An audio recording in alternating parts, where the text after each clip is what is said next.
జై శ్రీమన్నారాయణ. ఈరోజు మనం ధర్మపదం గ్రంథములోని చాప్టర్ 5 విభాగము 97 మృత్యుదేవత స్వరూపము నారద అకంపన సంవాదము విందాం.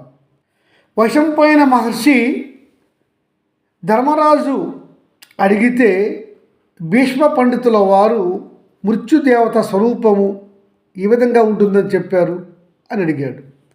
రాజన్, ధర్మరాజు గారు అడగగా భీష్మాచార్య పండితుల వారు మృత్యుదేవత స్వరూపాన్ని చెప్పారు, ఒక ఇతిహాస గాథతో బాటుగా.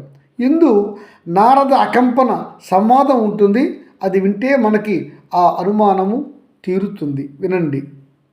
ధర్మరాజా, మృత్యుదేవత యొక్క స్వరూపం గురించి అకంపనుడు అనే రాజు నారద మునిందుల వారిని అడిగారు. అందుకు నారద దేవఋషి చెబుతున్నారు, వినండి. అకంపన మహారాజా, పూర్వం బ్రహ్మదేవుడు ఆదిలో లోకాలను జీవులను సృష్టించాడు. అందువల్ల ఆ జీవుల సంఖ్య మితిమీరి పెరిగిపోయింది. ఇలా మితిమీరి పెరిగిపోయిన జీవుల సంఖ్యను ఎలా పరిమితం చేయాలి అని బ్రహ్మదేవుడు తీవ్రంగా ఆలోచన చేశాడు. అందువల్ల గొప్ప వేడిమి పుట్టింది అతనిలో. అతని నుండి పుట్టిన ఆ మహావేడి మహాకాలాగ్నిగా మారి లోకాలను మట్టుపెట్టేందుకు ప్రయత్నించసాగింది. ఆ సమయంలో పరమశివుడు అక్కడికి వచ్చి బ్రహ్మదేవుడిని ఆ అగ్నిని శాంతింపజేశాడు. తదుపరి ఆ పరమశివుడు బ్రహ్మదేవునికి జంతు జాలాన్ని ఎలా సంహరించాలో చెప్పాడు. అప్పుడు ఎర్రని నేత్రములు, భాష ప్రభావమైనటువంటి నల్లని ఒక స్త్రీమూర్తి బ్రహ్మదేవుడి యొక్క అవయవాల నుంచి ఉద్భవించింది. ఇలా ఎర్రని కన్నులు, భాష ప్రభావమైనటువంటి ఆ నల్లని శరీరాకృతి గల ఆ స్త్రీమూర్తి బ్రహ్మదేవుని యొక్క ఇంద్రియాల నుంచి ఉద్భవించిన వెంటనే దక్షిణ దిక్కుకు పోసాగుతూ ఉన్నది. అప్పుడు తన ఇంద్రియాల నుంచి ఉద్భవించినటువంటి ఆ మృత్యుదేవతను ఆపి బ్రహ్మదేవుడు ఇలా అన్నాడు, ఓ మృత్యుదేవత, నీ పేరు మృత్యుదేవత. నీవు ప్రాణులను ఇది బలమైనది, ఇది బలహీనమైనది అనే తారతమ్యం లేక, ప్రేమ అభిమానములు లేక జీవులను చంపుము అని ఆదేశించాడు.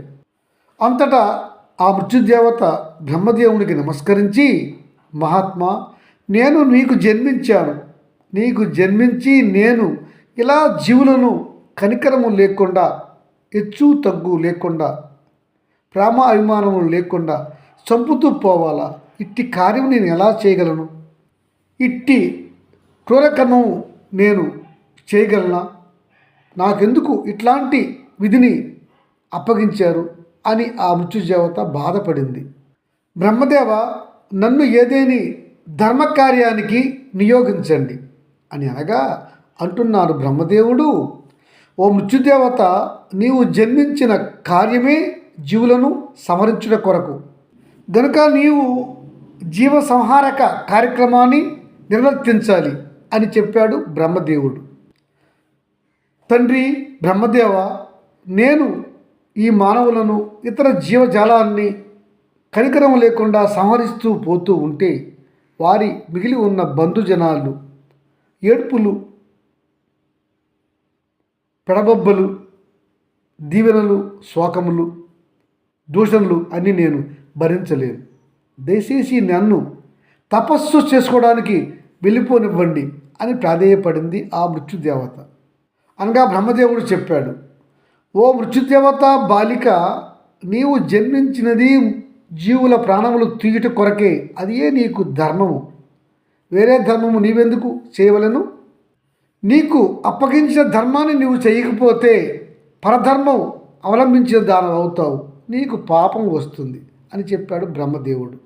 అలా బ్రహ్మదేవుడు ఆదేశించేసరికి ఆ మృత్యుదేవత బాలిక ధేనుకాశ్రమానికి వెళ్ళి తీవ్రమైనటువంటి తపస్సు చేసింది. తదుపరి ఆ మృత్యుదేవత బాలిక నంద, కౌశిక, గంగ లాంటి మహాపుణ్య నదాలలో నదులలో విహరించి అక్కడ గొప్ప సత్కార్యములు, గొప్ప హోమములు చేసింది ఆ మృత్యుదేవత బాలిక.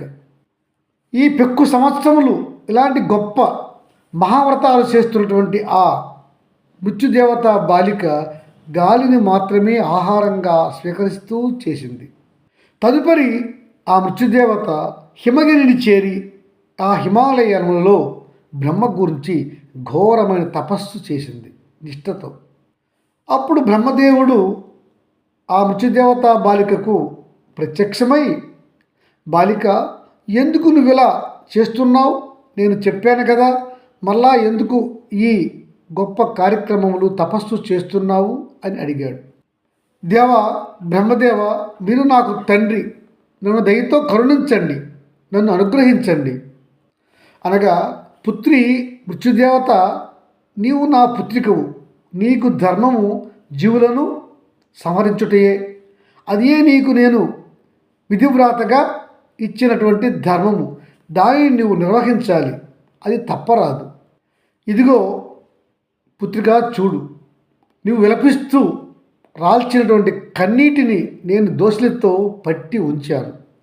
ఈ నీ కన్నీరు మానవులకు పెక్కు సంకటములు, రోగములు, రొచ్చులు కలుగజేస్తాయి. అలాగే మానవులతో పాటుగా సర్వజీవులకు కూడా నీ ఈ కన్నీరు పలు విధములైనటువంటి కష్టాలను తెచ్చిపెడతాయి. నీ ఈ కన్నీటికి ఆ జీవుల కామ క్రోధాలు అనేవి సహకరిస్తూ ఉంటాయి. నా సృష్టిలోని సర్వజీవులు, మానవులు వీటి వల్లనే సంహారం పొందుతూ మరణిస్తూ ఉంటారు. నీవు మృత్యుదేవతగా నిమిత్త మాత్రంగానే ఉంటావు. ఇంకా పుత్రిక, నీకు వరమిస్తున్నాను. నీవు పురుషునిగా, స్త్రీగా, నపంసకునిగా ఉండుము. ఆ విధంగా నీవు జీవులను సంహరిస్తూ ఉండుము. నీకు ఎట్టి పాపము అంటదు. ఇలా చేయటం వల్ల నీకు ఇది ధర్మకార్యము అగును. నీకు పాపము అంటకపోగా నీకు ధర్మంగా జీవిస్తూ ఉంటావు అనే పేరు నీకు వస్తుంది. అలా అని బ్రహ్మదేవుడు చెప్పేసరికి మృత్యుదేవత బ్రహ్మదేవుని మాట కాదంటే ఒకవేళ తనను బ్రహ్మదేవుడు శపిస్తాడేమోనని జడిసింది. బ్రహ్మదేవుని మాట కాదనలేక సరే అని అక్కడి నుంచి ఆ మృత్యుదేవత సర్వజీవులను ఏ విధంగా సంహరించాలో ఆ విధంగా సంహరిస్తూ పోతుంది. విధివ్రాత ప్రకారము ఆ మృత్యుదేవత సర్వజీవులను సంహరిస్తూ పోతుంది. సర్వజీవులు, మానవులు వారి వారి పూర్వజన్మ పుణ్యములు, పాపములు ప్రకారం వారు ఈ జన్మలో వాటిని అనుభవిస్తూ ఉంటారు. ఆ కర్మల ఫలం అనుభవించడం కోసమని వారు జనన మరణ చక్రంలో పరిభ్రమిస్తూ ఉంటారు. వారిని మృత్యుదేవత కాలము ముగిసిన పిదప కబలిస్తూ ఉంటుంది. రాజా, ఈ జనన మరణ కాలచక్రం గురించి జ్ఞానము తెలిసిన వారు మాత్రమే తెలుసుకోగలుగుతారు, సామాన్యులు తెలుసుకోలేరు అని చెప్పాడు. ఈ విధంగా